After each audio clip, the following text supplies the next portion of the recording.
Hello students, तो हमारा जो टॉपिक चल रहा है मतलब आज हम जो प्रीवियस टॉपिक से बढ़ के आगे जो चल रहे हैं ड्यू टू लॉकडाउन, तो न्यू चैप्टर आज स्टार्ट कर रहे हैं। That is chapter number 8 cell biology और बायोटेक्नोलॉजी। ठीक है, अब ये चैप्टर्स के अंदर में आपको 4 डिफरेंट अलग अलग पार्ट्स पढ़ने मतलब सब चैप्टर्स पढ़ना है। जैसे कि पहला पढ़ना बेटा आपको cell biology, that is called cytology. वो क्या होता है उसके अंदर में कौन से पार्ट्स है, कौन से सेल स्टेम्स है या फिर कुछ और है, वो सब हमें देखना है। उसके बाद में स्टेम सेल्स देखना है, वो एक्चुअली होती क्या है, मतलब रूट सेल्स जो होती है वो क्या होती है। बाद में बायोटेक्नोलॉजी एंड इट्स एप्लीकेशन। अब बायोटेक्नोलॉजी की मदद से आज के दिन में आपको पता चलेगा कि लॉट्स ऑफ जो हम ये बोलते हैं उसको क्या बोलते हैं, प्रगति जो होती है वो बायोटेक्नोलॉजी की मदद से हो रही है। जो क्रॉप है या फिर एग्रीकल्चर है, बहुत सारी चीजें हैं जहाँ पे आज डेवलप हो चुका है।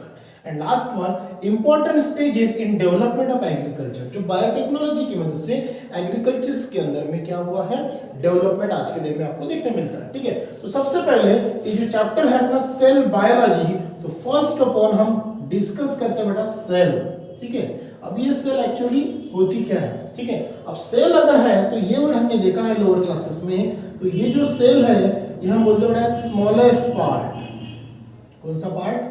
Smallest parts of biotic factor. कौन सा फैक्टर? Biotic factor.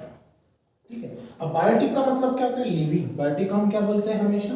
लिविंग। एक चीज ध्यान में रखना, जो बायोटिक होते हैं वो लिविंग होते हैं, जिसका स्मॉलेस्ट पार्ट अगर है तो स्मॉलेस्ट पार्ट अगर है तो उसे हम कंसीडर करते हैं सेल्स। क्लियर? अगर अबायोटिक फैक्टर है दैट इज नॉन लिविंग, तो वो जो अगर नॉन लिविंग होता है तो उसे हम बोलते हैं एटम। क्लियर? ये हम लोअर क्लासेस में पढ़ चुके हैं। ठीक है, अब सेल्स की अगर हम डेफिनेशन देखते हैं तो वो होगी क्या एक्चुअली, तो हम यहाँ पे डेफिनेशन अगर देखते हैं किसकी? सेल्स की, तो वो क्या होगी? सेल इज द, हम ऐसे लिख सकते हैं, सेल इज द स्मॉलेस्ट या फिर structural and functional unit. Structural and functional unit, लेकिन किसका? Functional unit of body. ठीक है, स्ट्रक्चरल और फंक्शनल यूनिट ऑफ बॉडी। किसका?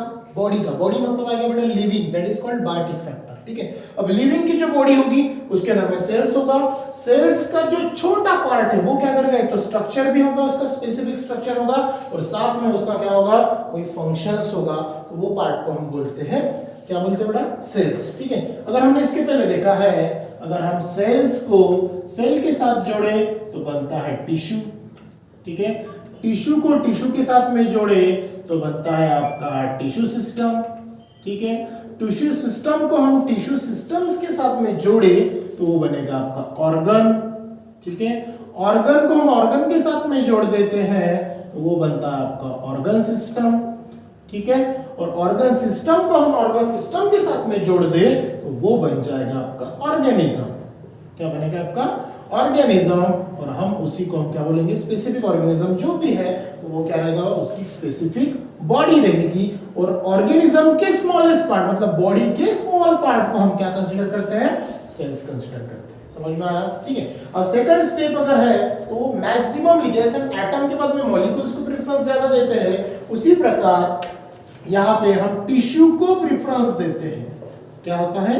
टिश्यू को प्रेफरेंस ज्यादा देते हैं। अब टिश्यूज क्या होती है? टिश्यू का मतलब होता है जो सेल्स का ग्रुप होगा, मतलब group of sales.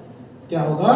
Group of cells, it is called tissues. Clear? अब टिश्यूज के अंदर में मैक्सिमम हमने लोअर क्लासेस में देखा था, जो प्लांट्स होते हैं उनके बॉडी में 2 टिश्यू सिस्टम होती है। क्या होती है?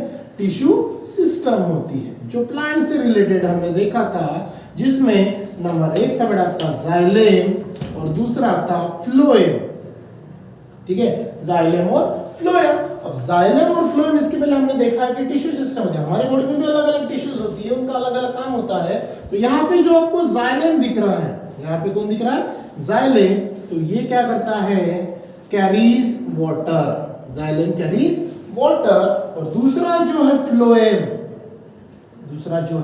फ्लोएम, ये क्या करता है?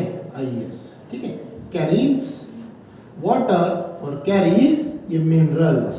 ठीक है, ये हमने लोअर क्लासेस में देख चुके हैं। क्लियर? ठीक है, उसी प्रकार ये जो है इंसेक्ट्स जो होते हैं ये इसी रूट्स के अंदर, मैं आपके टेक्स्ट बुक में बड़ा एक फ्लो चार्ट दिया है जिसके अंदर मैं आपको कुछ प्लांट्स दिए हैं, बाद में फिर इंसेक्ट्स है, इंसेक्ट से फिर डिकम्पोजर्स है, फिर इसी में साइक्लिक पैटर्न में आपको दिया है, वो आपको देखना है। क्लियर? तो ये टिश्यूज का रिलेटेड था और इसके रिलेटेड था, किससे? सेल से रिलेटेड। क्लियर? ये सब हमें क्या करना है, ये सेल बायोलॉजी और सेल बायोलॉजी और बायोटेक्नोलॉजी चैप्टर्स के अंदर में आपको पढ़ना है, जो अलग अलग है। ये था सिंपल इंट्रोडक्शनरी पार्ट जो हमें चैप्टर्स के अंदर में पढ़ना है। नेक्स्ट पार्ट में या फिर नेक्स्ट क्लास में हम कंटिन्यू करेंगे कि सेल बायोलॉजी क्या होता है, सेल मतलब साइटोलॉजी क्या होती है, मतलब हर एक सेल्स का काम क्या होता है, वो सेल स्पेसिफिक फंक्शंस कैसे परफॉर्म करती है, उनका एक दूसरे के साथ में रिलेशंस कैसा होता है, नेचर के साथ में बॉन्डिंग कैसी होती है, उनका डिवीजन कैसे होता है, उनका माइटोसिस मियोसिस प्रोसेस के साथ में कुछ क्या रिलेशंस है,